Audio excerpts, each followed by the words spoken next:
Good morning everyone, welcome back to my channel. আমি mummy চলে এসেছি আরও একটা নতুন ব্লগ নিয়ে। অনেকদিন পর কিন্তু একটা লং ভিডিও দিচ্ছি। দেখো রেডি হয়ে গেছি, এজ ব্যাগ রেডি। অ্যাকচুয়ালি আমরা যাচ্ছি এখন একটু আউটডোরে। এটা আমাদের অনেক দিনের একটা লং ওয়েটেড ট্রিপ, যেটা আমরা বন্ধুরা মিলে যাচ্ছি। আর বন্ধুরা বলতে আমাদের ডোডোর ছোটোবেলা স্কুলের পুরো গ্রুপটা। ডোডোকে খাওয়াচ্ছি, জাস্ট বেরোবো, সবাই রেডি। ডোডোর জন্য দেরি হয়ে যাচ্ছে। কোথায় যাচ্ছি? ভীষণ সুন্দর জায়গা, কলকাতা থেকে জাস্ট 1 ঘন্টা, মানে আমাদের বাড়ি থেকে জাস্ট 1 ঘন্টা দূরে। আর কোথায় যাচ্ছি সে তো গিয়ে দেখতেই পাবে। ভীষণ সুন্দর একটা রিসর্টে যাচ্ছি, একদিনের জন্য স্টে করব, কালকে আবার ফিরে আসবো।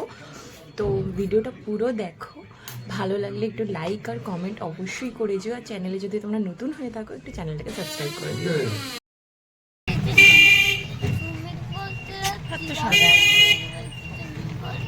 না, বাপি আঙ্কেল বাড়ি যাচ্ছি না, আমরা সব ফ্রেন্ডসরা, তোমার স্কুলের ফ্রেন্ডরা ঘুরতে যাচ্ছি। কে কে যাচ্ছে বলো? আর স্কুলের ফ্রেন্ডের নাম বলো, আগের স্কুলের ফ্রেন্ড। হ্যাঁ, আর কে যাচ্ছে? আদিত্রি, আভিয়ান, আবেগ, আশিয়া, আয়ুষ। আর এখানে পিচুস দেখো বলছে যে একদিনের জন্য আমরা থাকবো, তার জন্যই এতগুলো লাগেজ হয়েছে। 10 দিনের জন্য কোথাও ঘুরতে বেরোলে জানি না কতগুলো লাগেজ হবে। এটা তো স্বাভাবিক, মেয়েদের তো লাগেজ হবেই, এটাই তাই না বলো? আর এই বাসটা করেই আমরা গেছিলাম, ট্রাভেলার বলে এগুলোকে। তো আমরা 6টা ফ্যামিলি গেছিলাম, 4জন চলে এসেছিলাম, 2জনের জন্য ওয়েট করছিলাম। বেরোতে কিন্তু অনেকটাই লেট হয়ে গেছিলো। তারপরে এই বাসে এসে সবাই অ্যাসেম্বল করছিলাম, ভীষণ মজা করতে করতে বাসে গিয়েছি। তারপর একটা চায়ের দোকানে মাঝখানে দাঁড়িয়েছিলাম, চাটা খাচ্ছিলাম। আর বাচ্চাগুলো কিন্তু ভীষণ আনন্দ করেছে, মানে শুরু থেকে শেষ অবধি ভীষণ আনন্দ করেছে। বরগুলোকে তো দেখে বোঝাই যাচ্ছিল না যে ওরা ফার্স্ট টাইম মিট করছে, মনে হচ্ছিল ওদেরই থ্রু আমরা হয়তো বন্ধু বান্ধব মিট করেছি, মানে ওয়াইফগুলো মিট করেছি। তারপর চা খেয়ে আবার রওনা দিলাম। আর মানে ঘন্টা দেড়েকই লেগেছিল। আর এই ভাড়ে চাটা কিন্তু বেশ ভালো ছিল, আর ভাড়ে চাটাই ভালো লাগে আমাদের সবার। তো তারপর চলে আসলাম ডেস্টিনেশনে, এটা হচ্ছে গেট। তোমরা যদি কেউ চিনে থাকো কমেন্টে অবশ্যই জানিও। পার্ট 2 ভিডিওতে আমি তোমাদের বলে দেবো যে আমরা কোথায় গেছিলাম। একটা পার্টে দেখানো না সম্ভব না, এত বড় লং হয়েছে তো ভিডিও। বাবা, এগুলো আমাদের একদিনের, বলছি এগুলো আমাদের একদিনের।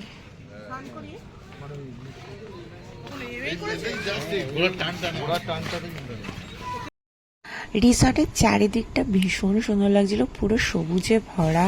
সুইমিং পুলটাও বেশ ভালো ছিল, বাট এদের ম্যানেজমেন্ট নিয়ে আমার একটাই প্রবলেম, ম্যানেজমেন্ট কোনো কথা শুনতে চায় না। ইভেন আমরা যখন 6টা ফ্যামিলি বুক করি, আমাদের তিনজনকে পুরো আলাদা আলাদা কটেজ দিয়ে দিয়েছিল। মানে কোথাও ঘুরতে এলে বন্ধুরা আলাদা হয়ে গেলে সেটা কিন্তু একদমই ভালো লাগে না। তো নেক্সট টাইম যদি তোমরা এই রিসর্টটা স্পেশালি বুক করো, তো প্লিজ রুমগুলো একবার দেখে নিও। খাওয়া দাওয়া এদের ভীষণ ভালো ছিল, মানে ব্রেকফাস্ট, ডিনার, লাঞ্চ যাই বলো সবই ভালো ছিল। আর এই যে হচ্ছে আমার রুমের ভিউ।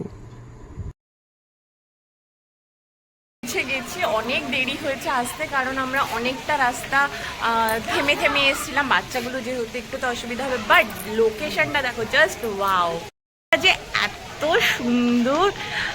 আমি রুম ট্যুরটা এক্ষুনি দিচ্ছি তোমায়। এখানে আলাদা আলাদা কটেজ, আর এই কটেজগুলো দেখো এই মাঝখান থেকে জয়েন্টও আছে। এই দেখো প্রত্যেকটা রুমের কিন্তু আলাদা আলাদা নাম আছে। এটার নাম কুঞ্জলতা,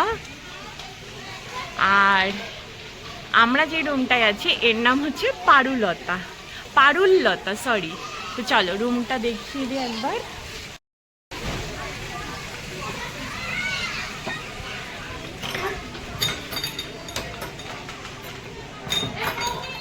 হ্যাঁ, রুম ঢুকেই এখানটায় হচ্ছে বেড, এখানটায় মিরর, এখানটায় একটা ক্যাবিনেট আছে, টিভি ক্যাবিনেট, এখানটা ড্রায়ারও দিয়েছে, চুল শুকোতে পারবে। অ্যান্ড ইয়েস, এটা হলো ওয়াশরুম।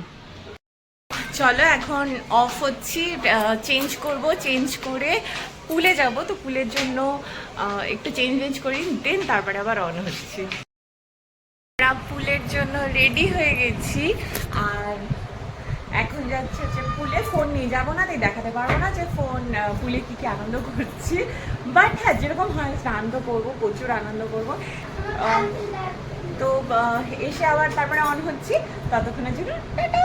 পুলের ভিডিও তো দিতে পারলাম না, কিন্তু ফটো তোমাদের সাথে শেয়ার করছি। কেমন লাগলো অবশ্যই জানিয়ে, লাইক শেয়ার কমেন্ট করো। ব্লগটা এখানে এন্ড করছি, সেকেন্ড পার্টে বাকিটা দেখাবো। আসল চমক কিন্তু সেকেন্ড পার্টেই, আর সেটা দেখার জন্য কিন্তু চ্যানেলটাকে সাবস্ক্রাইব করে রেখো, আর ফেসবুক থেকে দেখলে ফলো করে রেখো। লাস্টে স্নান টান করে খাওয়া দাওয়া করে চলে এসেছিলাম একটু পার্কে, তারপরে গিয়ে ঘুমিয়ে একটু রেস্ট নিয়েছিলাম। টাটা।